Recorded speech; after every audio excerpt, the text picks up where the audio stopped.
मान तालुक्यातील वडगाव नजीकच्या वाघाडी क्षेत्रात आता सध्या आपण उभे आहोत. दहिवडी फलटण रस्त्याचं जे काम सुरू आहे त्या कंपनीचा माझ्या पाठीमागं जो बघताय या ठिकाणी हा सगळा साहित्याचा जो ठेवा आहे या ठिकाणी आपल्याला बघायला मिळतोय. या ठिकाणीच खडी असेल किंवा अन्य मटेरियल रस्त्यासाठी जे लागतंय ते या कंपनीच्या माध्यमातून या ठिकाणी तयार करण्यात आलं. मात्र या कंपनीकडून जो काही ठराव होता इथल्या जमीन मालकासोबत, त्या जमीन मालकाला कंपनीचा विषय राहिला बाजूला, मात्र दुसऱ्यांनीच येऊन मारहाण केलेली आहे. नेमका काय प्रकार झाला या ठिकाणी आपण जाणून घेणार आहोत त्यांच्याकडून. नमस्कार. नमस्कार. मी राहुल मोरे. राहुल शिवाजी मोरे. ही दहिवडी फलटण रस्त्यापासून असं खंडोबाच्या मंदिराच्या वरच्या बाजूला तलाव्याच्या शेजारी वाघाडी म्हणून हे क्षेत्र आहे. इथं आमची जवळजवळ 22-22.5 एकर जमीन आहे या ठिकाणी. तर आमच्या बंधुराजाच्या नावावर आम्ही हायवेवाल्यांना क्रशर चालवण्यासाठी इथं जागा दिलेली होती. तर जागा दिल्यानंतर तिथं त्यांनी बरंचसं खोदकाम केलेलं आहे. त्यांनी आमच्या क्षेत्रामध्ये 5,000 ब्राची त्यांनी रॉयल्टी भरलेली आहे. तर आमचा आणि कंपनीवाल्यांचा करारनामा काय ठरलेला होता की त्यांनी कलेक्टर ऑफिसवरून ज्यावेळेस ह्या खाणीचं मोजमाप होईल, एटीची मोजणी होईल, त्यावेळेस एटीची मोजणी झाल्यानंतर येणे देण्याचा दाखला जिल्हा खनिकर्म अधिकाऱ्यांना आम्हाला घेऊन द्यायचा त्यांचा ही होता. त्यावेळेस ही त्यांच्या मशिनरी वगैरे उचलून नेणार असा ठरलेलं आमचं सगळं असा लेखी सगळं ठरलेलं. परंतु इथं महेश भुजबळ आणि विवेक भुजबळ म्हणून ती दोन इथली दहिवडीतली ही पाठवून देऊन त्यांना आम्ही विचारलं की बाबा तुमचा आणि आमचा काही संबंध नाही, या जमिनीमध्ये आमचा आणि कंपनीवाल्यांचा करारनामा झालेला आहे, तुम्ही काय मशिनरी नेऊ नका आणि मशिनरी आम्हाला कंपनीवाल्यांचं इथं येऊन द्या, कंपनीवाले येऊन द्या. मग कंपनीवाल्यांनी आम्हाला एटीची मोजणी करून येणे देण्याचा दाखला दिला, म्हणजे आमचा आणि त्यांचा विषय संपून जाईल, आमचं काय तुमचं काय नाही. बरोबर. पण त्यानंतर त्यानं ती दमदाटी करून शिवीगाळ करून मला मारहाण केली. दमदाटी आणि शिवीगाळ कोणी केली? त्यांनी केली. त्यांनी म्हणजे कोणी? भुजबळन तो विवेक भुजबळ आणि महेश भुजबळ. त्यांचा करारनामामध्ये काय संबंध बी नाही, काय त्यांचा म्हणजे त्यांची काही मशिनरी बी नाही तिथं. मग त्यांनी इथं का आले? तुमचा काय जुना काय वाद वगैरे आहे? काय सुधिक वाद नाही. त्यांनी ती कंपनीवाल्यांनी त्यांना सांगितलेलं, त्यामुळे ती हिथं आलेली. त्यागीने त्यांना हिथं पाठवून दिलेलं. त्यागी कोण आहे? त्यागी ह्या कंपनीचा मालक मॅनेजर आहे. हा. आणि त्या त्यागीनं इथं त्या लोकांना पाठवून दिलं? हो, लोकांना पाठवून दिले. ते इथं आल्यानंतर पहिल्यांदा काय म्हणले तुम्हाला सुरुवातीला? की मशिनरी आम्ही भरून नेतोय म्हणून. आम्ही म्हणलं मशिनरी भरून नेऊ नका, की आमचा पहिल्यांदा व्यवहार काय ठरला की बाबा येणे देण्याचा दाखला जिल्हा खनिकर्म अधिकाऱ्याकडून त्यांनी घेऊन द्यायचा. त्यांनी म्हणजे कंपनीनं. हा. त्यांना ही सूचना आम्ही 2 तारखेला दिली होती. गेली 1.5 महिना झालं क्रेशर बंदच आहे. जवळजवळ म्हणजे डबर बिबर काढायचं बंदच आहे त्यांच्याकडून. खडी काढायचं किती दिवसापासून बंद? 1 महिना होऊन गेलं, महिना दीड महिना. त्यावेळेस पासून त्यांना सांगतोय आपण, त्यावेळेस पासून आम्ही त्यांच्या मागे लागलोय की आम्हाला येणे देण्याचं इथलं काम होतोपर्यंत तुमचं ते पेपर क्लिअर करून आम्हाला येणे देण्याचा दाखला काढून द्या, तुम्ही क्रेशरी घेऊन जाऊ शकता. त्यांना म्हणला होता. हो, 2 तारखेला रेकॉर्डिंग आहे. हो, लेखी आहे, अग्रीमेंट आहे. अग्रीमेंट कंपनी सोबत केलेला आहे. कंपनी सोबत. मग त्या त्यागींचा त्या भुजबळ लोकांचा काय संबंध आहे का जवळचा? काय आता त्यांनी कुठे दुसरा क्रेशर चालवा घेतलेला आहे त्यांचा काय वैयक्तिक कोणी कंपनीनं घेतलेला आहे? कंपनीचा ह्यांनी घेतलेला आहे भुजबळ लोकांनी. आणि मग इथनं तुमच्या क्षेत्रातून जो करार ठरला होता त्याप्रमाणे इथं न करता त्यांनी मशिनरी नेले. ते मशिनरी उचलून नेऊ नका ह्याच्यासाठी मी त्यांना विरोध केला की मशिनरी नेऊ नका, आमची काय असेल ती रिसर रॉयल्टी भरा आणि मग तुमच्या मशिनरी घेऊन जावा. काय जी पेंडिंग जी रॉयल्टी 13-14 हजार ब्राची निघतीये ती रॉयल्टी तुम्ही भरा आणि मग तुम्ही तुमच्या मशिनरी उचलून घेऊन जावा. ती रॉयल्टी न भरता तिथनं मशिनरी नेत होती, दमदाटीनं मशिनरी नेत होती आणि त्यांना त्या 2 पोरांनी ती ही केलेलं आहे. तिथं दमदाटी करून त्यांनी काहीतरी घेतली असेल खंडणी वगैरे त्यांच्याकडून, ती मशिनरी उचलायची काय हप्ता वगैरे घेतलाय काय माहित नाही आम्हाला. कंपनीचा माणूस बी इथं आहे सुरेश म्हणून, त्यांना बी विचारा तुम्ही अधिक माहितीसाठी. त्यांना बी आम्ही ह्याच गोष्टीबद्दल आम्ही बरेचदा बोललेलो आहे की बाबा काय असेल ती रीतसर रॉयल्टी भरून त्यांनी हाय असं त्यांचं मशिनरी वगैरे घेऊन जावं. येणे देण्याचा दाखला जिल्हा खनिकर्म अधिकाऱ्यांनी आम्हाला घेऊन द्यावा.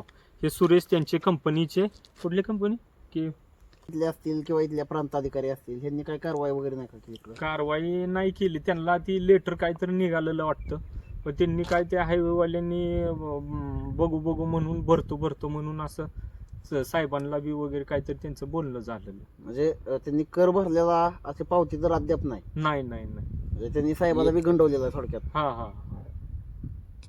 आणि हिथं जी तुम्हाला आता मारहाण झाली ती कशावरनं झाली मग? हीच की ह्या मशिनरी उचलून नेऊ नका ह्याच्यासाठी मी त्यांना विरोध केला की मशिनरी नेऊ नका, आमची काय असेल ती रिसर रॉयल्टी भरा आणि मग तुमच्या मशिनरी घेऊन जावा. काय जी पेंडिंग जी रॉयल्टी 13-14 हजार भराची निघतीये ती रॉयल्टी तुम्ही भरा आणि मग तुम्ही तुमच्या मशिनरी उचलून घेऊन जावा. मग ती रॉयल्टी न भरता तिथनं मशिनरी नेत होती, दमदाटीनं मशिनरी नेत होती आणि त्यांना ती त्या 2 पोरांनी ती ही केलेलं आहे. तिथं दमदाटी करून त्यांनी काहीतरी घेतली असेल खंडणी वगैरे त्यांच्याकडून ती मशिनरी उचलायची, काय हप्ता वगैरे घेतलाय काय माहित नाही आम्हाला. बर. कंपनीचा माणूस बी इथं आहे सुरेश म्हणून, त्याला भी विचारा तुम्ही अधिक माहितीसाठी. नाम क्या है आपका? सुरेश कुमार. सुरेश कुमार जी. ये जो KPCL कंपनी है जो लोग बता रहे हैं, इस कंपनी में आप कितने सालों से काम कर रहे हैं? यस 10 साल हो गए सर. 10 साल हो गए. जी सर. यहाँ का जो मैटर है उसके बारे में आपको कुछ पता है? रॉयल्टी की बात चल रही है सर, बाकी तो और हमको कुछ मालूम नहीं है. रॉयल्टी की बात चल रही है. हाँ बस. कितने बरस की रॉयल्टी की बात चल रही है? अभी तो नहीं हमको. आप इस कंपनी में किस पोस्ट पे काम करते हैं? ऑपरेटर हैं सर. ऑपरेटर है. किस मशीन का? पोकलैंड का. पोकलैंड का ऑपरेटर है. यहाँ इस कंपनी ने ये जो सारा मटेरियल निकाला है इनकी जमीन से, वो कितने दिन हुए? सर एक नवंबर से चालू हो गया. 1 नवंबर से. जी. आज तारीख कितनी है? आज 1 फरवरी है. 1 फरवरी. मेरे हिसाब से 3 महीना हो गया. हाँ 3 महीना हो गया मेरे हिसाब से. कितनी बरस की रॉयल्टी का बात चल रहा था? ये तो मेरे को नहीं मालूम सर. आपको नहीं मालूम? नहीं, रॉयल्टी हमको समझ में नहीं आता क्या है बराबर. ठीक है.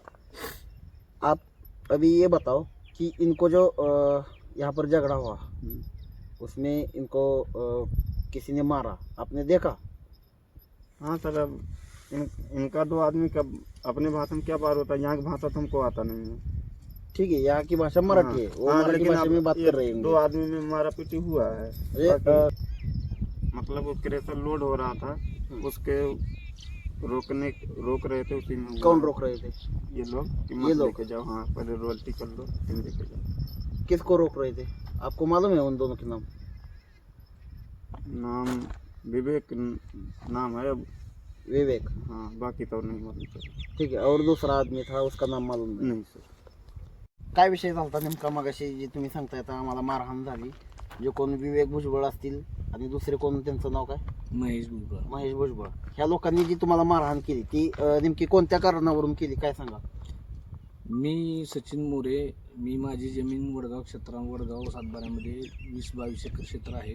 तिथून मी KPCL कंपनीला उत्खनन करण्यासाठी जमीन 5 एकर 1 वर्षासाठी ॲग्रीमेंट मार्फत दिली होती. ॲग्रीमेंट ते लेखी आहे का तोंडी ॲग्रीमेंट होतं? नाही, ॲग्रीमेंट लेखी आहे. ॲग्रीमेंट लेखी दिलं होतं. त्याप्रमाणे त्यांनी शासनाची मोजणी करून त्याचा रॉयल्टीचा नीलचा दाखला त्यांनी द्यायचा होता. ते यांनी 2 तारखेलाच ह्यांनी ब्लास्टिंग करायचं बंद केलं, उत्खनन करायचं बंद केलं. त्या दिवसापासून मी आज अखेर 4-5 वेळा त्यागी साहेबांना त्या सांगितलं. करारात नेमकं काय ठरलं होतं? करारात ठरलं होतं ते त्यांनी येणे देण्याचा दाखला नीलचा कलेक्टर ऑफिसवरून घेऊन द्यायचा म्हणून, आणि नंतर मशिनरी उचलायची. येणे देण्याचा दाखला म्हणजे नेमकं काय विषय? रॉयल्टी जेवढे उत्खनन केलं तेवढी रॉयल्टी भरून त्याचा नीलचा दाखला द्यायचा. मग त्यांनी जेवढं उत्खनन केलंय तेवढी सगळी रॉयल्टी नाही का भरलेली? नाही भरलेली. 5,000 ब्राची भरलेली आहे त्यांनी. फक्त 5,000 भरायची. मग इथं एक्स्ट्रा किती उत्खनन झालं तुमच्या अंदाजानं? माझ्या अंदाजानुसार आता 19,000 ब्रास माल उचललेला आहे सगळा मिळून? सगळा मिळून. म्हणजे पहिले 5,000 आणि एक्स्ट्रा जे तुम्ही सांगताय ते 12-13 हजार असं. मग ते 12-13 हजार ब्राचची जी काय रॉयल्टी आहे ती नाही का त्या लोकांना? नाही ना भरली त्यांना. मी 2 तारखेपासून सांगतोय. इथं त्यांची खडीची बरीच एक 200-250 गाड्या खडी होती. तर त्यांना म्हणलं ही खडी उचलेपर्यंत 2 तारखेपासून 10-15 दिवस तुमच्याकडे अवधी आहे, तोपर्यंत तुम्ही तुमचे पेपर क्लिअर करून तुमचे ते पैसे भरून घ्या. म्हणजे आता ही खडी लोक इथनं उचलून येणार की? हा, अजून भरपूर खडी होती इथं. ती भरपूर खडी न्यायला त्यांना अवधी होता भरपूर, 15-20 दिवस त्यांच्याकडे टाइम होता. तर तोपर्यंत म्हणलं ती पेपर ती क्लिअर करून त्याचे पैसे भरून टाका, म्हणजे तुम्हाला जायला अडचण येणार नाही. त्यांनी दुसरीकडे क्षेत्र घेतलं तर म्हणलं ते तोपर्यंत ती क्लिअर होऊन जाईल. पैसे भरून तोपर्यंत अवधी बी आहे, 15-20 दिवस अवधी होता. 2 तारखेला मी त्यांच्याबरोबर बोललोय टॅगिन बरोबर. तसं माझ्याकडे रेकॉर्डिंग बी आहे. कोणाचं टॅगिन त्यांच्या taggy म्हणून कोण आहे? मॅनेजर आहेत त्या कंपनीचे, कुठल्या कंपनीचे? केपीसीएल केपीसीएल कंपनीचे मॅनेजर आहेत. हम्म. त्यांच्याबरोबर तसं माझं बोलणं बी झालं होतं. मग त्यांनी ती हो करतो असं करतो म्हणून त्याने ठोंगळत नेलं होतं. आणि आता काल परवापासून तर ती म्हणले क्रेशर मागच्या आठवड्यात बी उचलायला आली होती गाडी. त्यांना म्हणलं नेऊ नका, ही पैसे भरा, तुमचं आज भरा आणि घेऊन जावा. आज त्यांनी ती 2 भुजबळ आणि ती 2 पोरं लावली ती मारामारी करायला. मारामारी करून ती एक मशीन भुजबळ कोण होती ती पोरं? त्यांनी तिथं ब्लास्टिंगचं टेंडर घेतलं त्यांनी. इथं बी घेतलं होतं ह्या कंपनीच्या सोबत. मग त्यांचा इथं तुम्हाला मारहाण करायचा काय विषय होता? त्यांनी म्हणले ती आमच्या मशनी आहे म्हणते. आणि तुम्ही तर म्हणताय त्या कंपनीच्या मशीन? कंपनीच्या मशनी ह्यांचा आमचा काही संबंध बी नाही. कंपनीचा आमचा करार झालाय. आणि मग त्या लोकांनी तुम्हाला मारहाण का केली? तुमचा आणि त्यांचा त्यांनी काय घेऊन वाद जाऊ वगैरे नका काय का? घेऊन जाऊ नका म्हणल्यानंतर ते कंपनीच्या त्यागी साहेबांना मी इथनं माघारी लावलेला आहे 2 वेळा. यांनी ती मारामारी करायसाठीच पोरं पाठवून दिली. त्यांनी पाईप बीम तयारी झाली होती मारामारी म्हणजे करायला. कशानं मारलं नेमकं तुम्हाला? पाईपीनं मारलंय. कसली पाईप होती? ते प्लंबिंगची पाईप असते पांढरी. प्लंबिंगची? हो, पांढऱ्या पाईपीनं हो. मारलं? हाताला मारले, पाठीला मारले, कोणाला मारलं इथं? मला आणि माझ्या बंधुराला मारले. होय का? आणि किती वेळापूर्वी ही घटना झाली? 1 तास होता, तास 1 तास होता. त्याच्या संदर्भात काय पोलिसांना वगैरे कळवलं? कळवलं होतं. पोलीस स्टेशनची गाडी येऊन गेली आहे. त्यांनी आम्हाला तिकडे बोलवले. आता बघू, पोलीस तक्रार द्यायला बोलवलं. या ठिकाणी पोलिसांनी येऊन बघून गेले? बघून गेले, नुसतं बघून गेले. ते नाही, हे तर तक्रार नाही घेतली ना तुमची, तिथं पोलीस स्टेशनला गेल्यावरच घेतील. आणि आता ह्या संदर्भात पुढची भूमिका काय असणार? तुम्ही तक्रार देणार आहे का? तक्रार देणार आहे, जाणार आहे त्यांच्या विरोधात. आणि जर ह्यांनी नाही रॉयल्टी भरली, आता तुम्ही तक्रार वगैरे देऊन पण ह्या मूळ वादावर जर नाही तोडगा निघाला तर काय करणार? मी आत्मदहन करणार. मी पैसेच भरू शकत नाही. मी कोणाच्या विरोधात करणार आत्मदहन? कंपनीच्या विरोधात. केपीसीएल कंपनीच्या कंपनीच्या विरोधात. ह्या मशिनरी जोपर्यंत आमची रॉयल्टी क्लिअर होत नाही, तहसीलदार साहेब किंवा प्रांताधिकारी किंवा जिल्हा खनिकर्म अधिकारी जोपर्यंत आमचा येणे देण्याचा दाखला देत नाहीत, तोपर्यंत ह्या मशिनरी मी इथून जाऊन देणार नाही. आणि मी आत्मदहन करणार आहे, मी आत्महत्या करणार आहे जर रॉयल्टी क्लिअर केली नाही तर. आणि याला जबाबदार माननीय तहसीलदार, प्रांत अधिकारी आणि जिल्हा खनिकर्म अधिकारी व जिल्हा अधिकारी असेल. दहिवडी फलटण रोडच्या कंपनीचं जे काही काम सुरू आहे त्या कामाच्या बाबतीत इथं त्यांनी खडी क्रशर टाकला होता, त्याच्यानुसार इथं उत्खननही केलं. मात्र इथलं उत्खनन यांच्या सांगण्याप्रमाणे जवळपास 19,000 ब्रासच्या आसपास झालेला आहे. आणि त्यांनी फक्त जी रॉयल्टी आहे किंवा शासनाचा जो कर भरणा आहे तो काहीतरी 5,000 ब्रासचा फक्त केलेला आहे. उर्वरित जी रक्कम आहे ती सदर कंपनीकडून शासनाला चुना लावण्याचं जे काम आहे ते या ठिकाणी होत असल्याचा आरोप यांच्याकडून करण्यात आलेला आहे. त्यामुळंच या ठिकाणी जो वाद झाला, महेश भुजबळ आणि विवेक भुजबळ नावाच्या 2 व्यक्तींनी यांना मारहाण केली असं त्यांचं सांगणं आहे. आणि त्यानुसार आता ते दहिवडी पोलीस स्टेशनला तक्रारही दाखल करायला जाणार आहेत. मग या ठिकाणचा जो कंपनीचा साठा आहे, एक्स्ट्रा साठा कंपनीनं या ठिकाणी उत्खनन करून जो तयार केला होता, त्याच्यावर आता प्रशासन नेमकी कोणती कारवाई करणार? रॉयल्टी खरंच भरली जाणार का? आणि जर रॉयल्टी नाही भरली तर इथल्या मशिनरी ज्या आपण पाठीमागं बघतोय त्या मशिनरीही इथून हलू देणार नाही. आणि जर इथली रॉयल्टी नाही भरली गेली तर आम्ही आत्मदहन करू असं या मोरे बंधूंचं म्हणणं आहे. त्यामुळं प्रशासन नेमकी आता यावर कोणती कारवाई करते, प्रशासनाची भूमिका नेमकी काय असेल हे आपल्याला थोड्या दिवसात कळेल. धन्यवाद.